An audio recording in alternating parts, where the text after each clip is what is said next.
નમસ્કાર મિત્રો, હું છું રમેશ. મિત્રો, કપાસનું પાકનું વાવેતર ઘણા બધા મોટા વિસ્તારની અંદર થતું હોય અને આપણા અર્થકરણની અંદર પણ એનું ખૂબ મહત્વ છે અને સફેદ સોના તરીકે ઓળખવામાં આવે.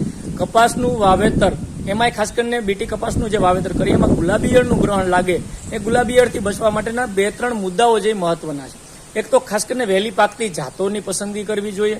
બીજું કે વાવેતરનો સમય છે એ ખાસ કરીને 10 કે 15 જૂન આજુબાજુ જ વાવેતર કરવું જોઈએ. વહેલું વાવેતર કરવાથી ઘણી બધી નુકસાનીઓ, ગુલાબી ઈયળ આવવાની શક્યતાઓ થતી હોય.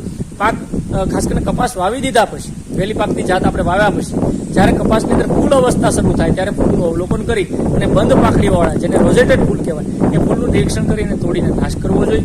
અને ફૂલ અવસ્થાએ જ આપણે એની અંદર ફેરોમેન ટ્રેપ, ગુલાબી ઈયળના લ્યુર સાથેના ફેરોમેન ટ્રેપ 1 વીઘા દીઠ 1 થી 2 ફેરોમેન ટ્રેપ મોનિટરિંગ માટે લગાડી દેવા જોઈએ. આ 4 પગલાં જો ભરવામાં આવશે કપાસની અંદર તો અગાઉથી આપણે ગુલાબી ઈયળ સામેની ચેતવણી અને ત્યારબાદ દવાના ડોઝ ને એમાં જૈવિક દવાઓ, ખાસ કરીને બેવેરિયા બાઝિયાના અથવા તો એઝાડિક્ટિન 1500 ppm જેવી જૈવિક દવાનો ઉપયોગ કરી અને ખૂબ સારું નિયંત્રણ પણ મેળવી શકશું. તો આગોતરા પ્લાનિંગ તરીકે કપાસમાં ગુલાબી ઈયળ માટે એટલું કરવું જોઈએ.